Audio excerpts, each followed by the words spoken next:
Hello, everybody. Welcome to Snyder and Wrestling. And today we got SummerSlam 1995 review. August 27, 1995 in Pittsburgh, Pennsylvania. From the Civic Center in Pittsburgh. Attendance of 18,062 people. A pay-per-view buy rate of 205,000. Commentating team is Vince McMahon and Jerry Lawler. It then changes later on. I'll get to that one. Get to it. Our first matchup of the evening, though, is Hakushi taking on the 1-2-3 Kid. This match is actually very fun. It is two men very athletic. Hakushi, way ahead of his time. I don't think Hakushi ever gets the credit he deserves that ever will get recognized for how ahead of his time he was. It was like he's awesome. We get an arm drag by Kid. We get a double kip up and a stare down. Tilt-a-whirl slam by Hakushi. We get a corner cartwheel elbow by Hakushi. A Bronco Buster. He only does it once, but I feel like that's what inspired the move from the Kid. We get a Vader bomb by Hakushi, but Kid kicks out. Hakushi kicks Kid to the outside. We get a dive from Hakushi to the outside onto the Kid. Not the greatest landing. Takes out Hakushi too. Topple shoulder tackle, but Kid kicks out. We get a comeback by the Kid, and the Kid dives onto Hakushi on the outside. We get a frog splash by the Kid, but Hakushi kicks out. Hakushi catches him when he goes for a spin kick, slams him down, pins, and wins. I give it about 6 out of 10. It is a very fun match. They two are very, very athletic, and they do they do their stuff very well, I will admit.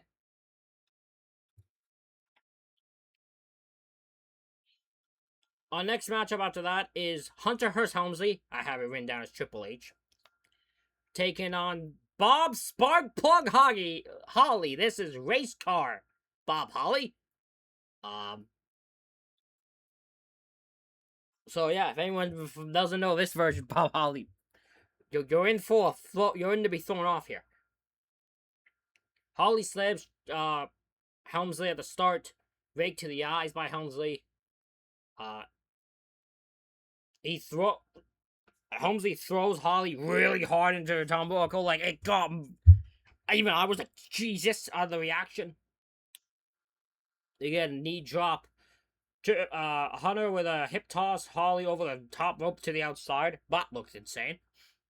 DDT by Holly and a beautiful drop kick. He makes a comeback then after that. But as he goes to a back bug up, Triple H catches him, hits the pedigree, and wins. 5 out of 10. Very short match, very simple match. It's done to introduce Holly, but Triple H at this time is undefeated, so they're continuing his momentum. I don't remember how long he stays undefeated for, but this is continuing that momentum. So it's very simple, very well done. Our next matchup is the Smoking Guns, Bob and Bart Holly, taking on the Blue Brothers with Uncle Zebekiah, aka Zeb Coulter.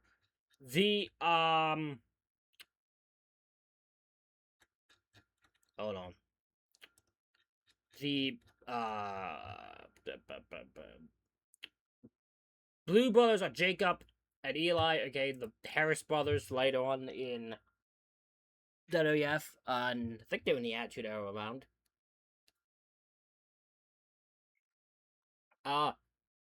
Billy hits the famouser very quickly. It's just a move. It's not a finish. It's not a signature. It's just a move he does. He just does it, and nothing. It's meaningless. It's just a move he does. That threw me off. It's so funny watching matches where the person's like famous finisher. It's just a casual move they do. Like, it always throws me off. Blues Brothers get control of Bart, and then it's immediate chaos with everyone brawling. Double team slam by the Blue Brothers to Billy. By the way, they never barely say the name, because each time they just go like, is it Jacob or is it Eli? I don't know. Like, they don't know, so I didn't write down which one, so they wear down Billy, scoop slam, but Billy kicks out. We get a hot tag to Bart Gunn, and then quickly the Smoking Guns hit their tag finish and win. Again, 5 out of 10. Very simple match. Not much to it, in my honest opinion. But yeah, fun, casual tag team match. No big deal.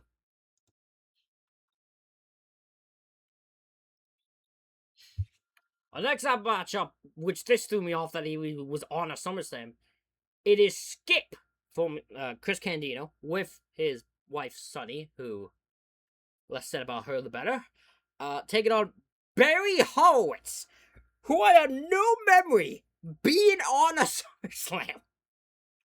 I don't remember him being part of a pay-per-view match. I will say this match, a bit too long. Don't think it needed to go as long as it did. It went about 11... Was it like 11 minutes? There's one other match that kind of goes a bit too long for my liking. This I don't think needed to go that way, but it's still a good match overall. Barry goes right after Skip and sends Skip to the outside. Barry suplexes Skip to the outside. Crazy, that bump. Nice suplex by Skip. Again, made a little leg drop. You get a fist drop by Skip. Barry gets back in it with multiple shoulder tackles, but Skip immediately just clotheslines him after that, take him out. Skip hits 3 leg drops back to back, and Barry kicks out. So cue Hulk Hogan. Diving headbutt from Skip, but Skip pulls Barry up, wants to continue the offense. It backfires, and Barry gets back into it for a second for it. Sonny knocks Barry off the top rope. Superplex by Skip. Hakushi makes his way down, which threw me off for a second. I guess during the build-up, Skip had cost Hakushi a match against Barry Horowitz. So Hakushi does this awesome thing where he springboard, jumps over Skip and Horowitz, rolls to the outside, and when Skip turns around, Barry rolls up Skip to pin and win. So yeah, I give the match 5 out of 10. Very fun thing. I don't remember a time where Hakushi was a babyface, but he turns babyface. But I guess he does here.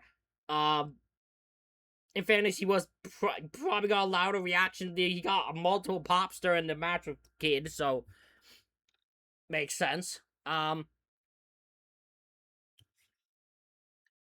fun thing for Barry Horowitz, continue his win. I don't know where this goes with him. I don't think he goes far. I don't think he gets anything out of this, but a fun little moment there for Barry to be getting some wins, especially on a pay-per-view.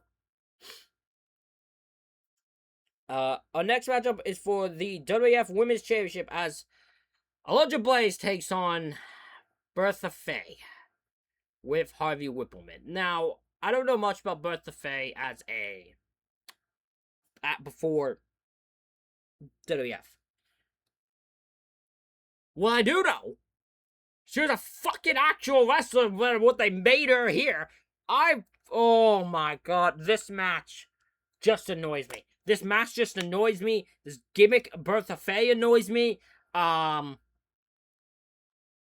Everything about this annoys me.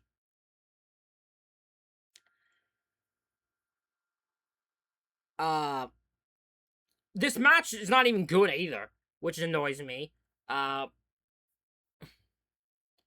Pretty much, Faye hits a sit-out powerbomb to win and becomes champ. I give the match 3 out of 10. That is the most generous, and that is all because of Alundra Blaze having to work with Bertha Faye and put this over. No wonder fucking she leaves not long after. Like, she leaves within an inning. I would leave if I had to put up with this bullshit. This company who treat a women's division so bad. You have someone as talented as Alundra Blaze. You have someone as talented as both Nakano at one point on your roster, and you somehow neglected both of them to the point they left. What the fuck? Not like WCW did them any better, but like fucking hell. Ugh! This match really annoyed me. So yeah, 3 out of 10. Fuck this match.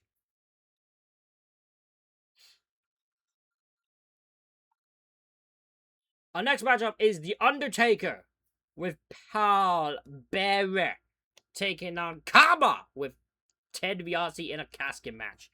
Now, these two, Ted DiBiase and Taker, have been feuded pretty much all this year of 95. I think at Mania, he took on King Kong Bundy. I don't remember what else happened. King Kong's not even there. Again, on body, I don't even think he's around at this point, so he didn't last long.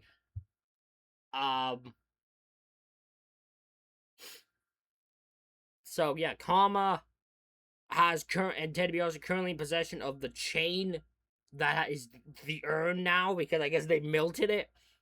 The feud here doesn't end with it, by the way. I just want to make that clear. The feud, they do not, even though the result is they don't get the thing back, because then you got to feud with someone else, the poor bastards. Again, who take us to feud with next after. But yeah, so this match was supposed to be just a regular match. I think the week before, Gorilla Monsoon was like, this is a fucking, it's a casket match now. So it's like, okay, why not? Undertaker's on the attack of Kama. He hits Kama with a clothesline. We get old school by the Undertaker. Kama is put into the casket, but immediately escapes and is scared of caskets, because every big man face Taker has to be. Diving clothesline by Kama. Kama catches Taker into a slam. Taker puts Kama in the casket, but DiBiase distracts him, which allows Kama to escape. Paul Bearer then tries to Undertaker sends to the outside. DiBiase gets some stomps in, right? And Paul Bearer takes off part of his suit and just starts beelining it. But the refs have to stop him. He was gonna whoop the ass of Ted DiBiase. I tell you that much. He was gonna whoop Ted DiBiase's ass if he got the chance. That popped me. Just Paul Bearer was get fuming anger, and the crowd popping like they wanted to see Bearer and DiBiase fight. Oh, I would have popped so huge for them fighting. Kama suplexes Undertaker onto the casket and then tries to open the casket while Undertaker is on top of it, and it can't. Fucking genius this guy is. Kama tries to pile drive Undertaker on the casket, but Taker backdrops him into the ring. And then the part that annoyed me and took me right out of the match. So Kama then puts the Undertaker in a rest hold. He puts him in the headlock for a few minutes in a casket match on pay-per-view. Why are we doing rest holds? What are we doing? Oh, that got me so annoyed. I'm not even joking, that got me so annoyed. Because, like, what? We don't do that. You don't need to do that in a casket match. You don't need to do a rest hold in a casket match. What are we doing? Undertaker has to get into it, back into it with back suplex. Undertaker Kama fall into the casket, and the leg closes, so there's like whoever escapes first, but they both manage to get out. Swinging neckbreaker by Kama, but Undertaker gets back into it, hits a choke slam, and the tombstone pile driver. He puts him in the casket and closes the lid to win. I give the match 6 out of 10. It is a very fun match. I probably would have given high ranking had the rest hold not happened, because it didn't need to happen. But overall, very fun match. Crowd was into it. These two obviously work well together. They're part of the fucking crew behind the scenes. So I don't remember what the name of the crew was. But they had this little group. It was like Taker, fucking Yokozuna, fucking Kama, a few others. Someone else might remember. Someone might be able to tell me. But yeah, they have that whole group. So obviously Taker's going to give a lot to Kama, and they do in return. Very good match. The next matchup, on the other hand, is Isaac Yankem DDS, aka Kane, later on, who becomes Kane 2 years from now. No, 3 years from now. Because it's in 90. No, 2 years from now. It's 97. Okay, yeah. But Isaiah DDS here, you know, the evil dentist who apparently can wrestle, taking on Bret Hart, because Jerry Lawler is paid his personal dentist, who apparently can apparently also wrestle, to take out Bret Hart. This match to me goes too long. It goes too long for the result, because I will say this: the match ends in a DQ. The ref DQs Yankem after Lawler and him gang up on Bret. And it just goes too long. It goes like, it goes like 16 minutes, I think? 16 minutes. This match goes all for a DQ. that annoys me. So I'll go over the notes I have, but yeah. So Yankum chokes out Brett at the beginning, and the ref counts to like 7. Still as a DQ. Yankum gets in control of Hart quickly, goes for an elbow, Hart moves. Hart takes down Yankum with a clothesline and sends him to the outside.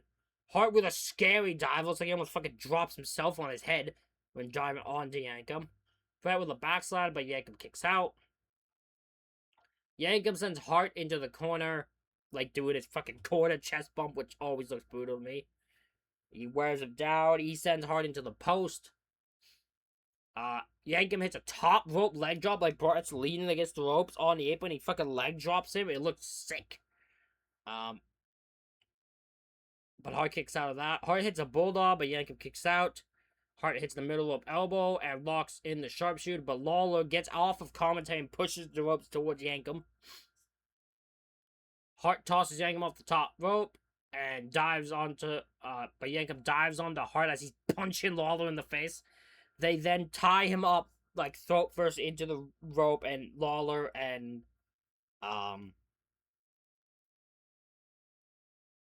Yankum are ganging up on him that way and trying to choke him out or behead him, I don't know. And the ref calls for it after counting to, like, 10 for some weird reason. But yeah. 4 out of 10. I really don't like this match. I think it goes too long for the DQ finish. Like, I think at this point, the fact this feud with Lawler is still going on 2 fucking years later, and you still don't have a finish to it, is fucking crazy. Like, oh god. So yeah, 4 out of 10. That's just me being generous, because they two don't do anything bad. It's just too long and a terrible finish.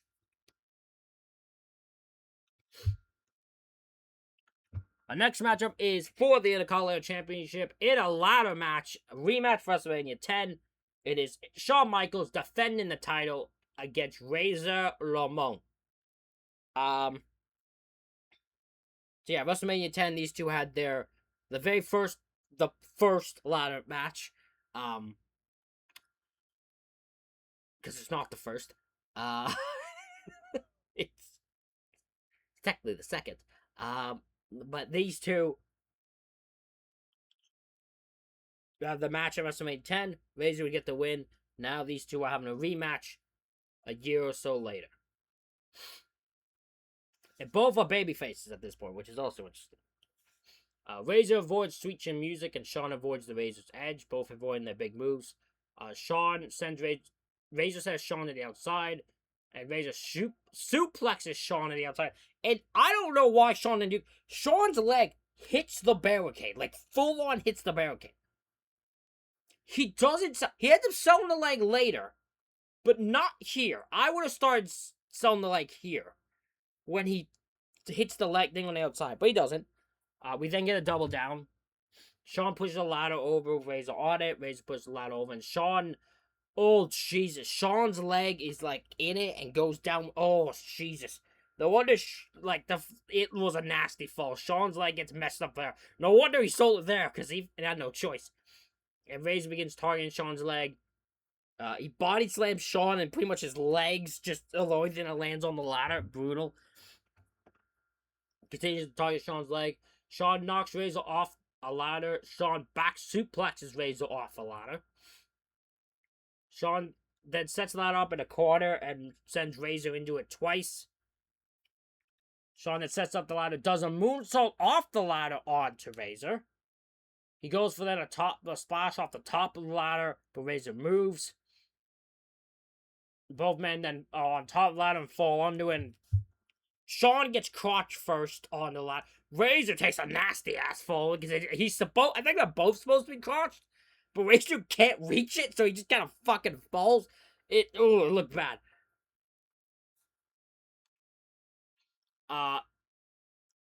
Razor hits the Razor's Edge.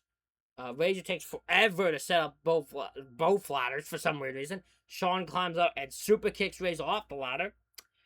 He then tries to grab the belt but can't reach it, so he misses. So and falls off the ladder. So that was the thing. And then so Razor and they have to improvise. So Razor goes for a Razor. Shawn backdrops him to the outside. Then Shawn climbs the ladder again. And again can't reach the belt. And again falls. And this time then Shawn... Crybaby Shawn kicks in. He gets mad at the ladder. Sets it up so aggressively. Climbs the ladder. Fucking stops selling. And just unhooks the belt. I was like, how do you fuck up grabbing the belt twice for the finish? I don't know. Match right now, 6 out of 10. It's not as good as Mania 10. Mania 10's better. I would say Mania 10's better. But this match was a lot of fun. The finish made me laugh way more than I don't think it was supposed to. But it made me laugh. I couldn't help myself. Yeah. Very fun match. Very thing. I think this is the last time Razor competes out of SummerSlam, because I'm pretty sure by 96 he's in WCW. So I think this is the last time Razor competes out of SummerSlam, and he doesn't compete in 2002. So during his short run there, so yeah, this is the last time Razor Ramon competes out of SummerSlam, and it's against a ladder match, a really good ladder match. So good on him. And then we get to our main event. As Diesel, the WWF champion, defends against the 1995 King of the Ring, King Mable, who accompanied by Sermo. If Diesel wasn't politicking before this thing and started politicking after, I'd get this. Because if I had to work with this fucking guy, with Mable, I'd be fucking fuming. Because this thing, fucking Mable, is not good to work with at this point. He fucking injures him. He injures someone else later in the year, which we'll get to. He fucking he's injuring people. He should not be in the main event. I feel this is one of the few times I feel bad. Fuck Vince McMahon for making this. I will stick by the statement. This is the worst main event in SummerSlam history. There is not one person who can tell me a SummerSlam main event that is worse than this. This is the worst SummerSlam main event all time. You will not convince me otherwise. You will not. I dare anyone to try to convince me otherwise.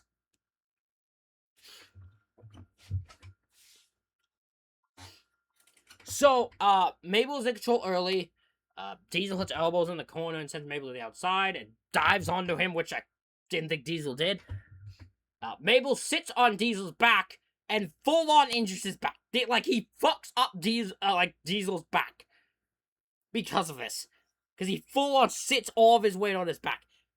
Fucking no wonder Diesel got pissed at him. Like, I'd be fuming if I was. I'd be looking at Vince after I got back and be like, I'm never wrestling this fucking guy again. Ever. We get a random ass ref bump, and I say it like that because, like, there's no reason for the ref bump. And Mabel's, like, starts running and sees the ref there and just full on runs into him. So, I don't know why it just made him look. It just looked stupid. It wasn't needed. Then comes what is unintentionally the funniest fucking thing I have ever seen. So Mabel and Mo start double teaming on Diesel, right? And Lex Luger, a babyface, might add you, runs in, supposed to be the make the save. But Diesel, who starts fighting back, just starts beating him up. Just starts punching Luger and clotheslines on the outside. And that's Luger's final WWF TV appearance, by the way, is getting beaten up by top babyface Diesel for no fucking reason. That made me laugh so fucking hard. Because I'm like, why did you beat up Lex Luger for? He didn't even do anything. He had no reason to get beaten up. He just runs in to go help Diesel. And Diesel doesn't even give him the chance to help. He just started beating him up. Mabel leg drops Diesel. Which, by the way, he would do that to The Undertaker later in the year and actually injure The Undertaker's face to the point he had to wear the Phantom mask because he actually got injured by Mabel. So, Mabel, in this year, injured 2 fucking individuals. Oh boy. Mabel pinned Diesel, but he kicks out. Mabel goes for a splash on Diesel, but he moves. Diesel hits a top rope clothesline to pin and retain. 3 out of 10. This match sucks. This match genuinely sucks. Mable should never, and I don't think ever is, in a main event again. At least in a singles capacity. I don't know if like Survivor Series if he's in a main event. I didn't check. But he's damn sure never in a singles main event again. Because he could not hold the load, and this is the worst main event of all time. Show rating wise, 5 out of 10. Perfectly average. There's a few good matches. There's a lot of bad matches. And yeah, a lot of matches that are also just pure right in the middle. So, but the bad ones are bad. Like this match and the Birth of Fate, they were bad. But yeah. So it's perfectly right in the middle average for me. But ladies and gentlemen, let me know what you think in the comments. Hit the like button, hit the subscribe button. Thank you all for watching. And I'll see you all for our next review of SummerSlam 96.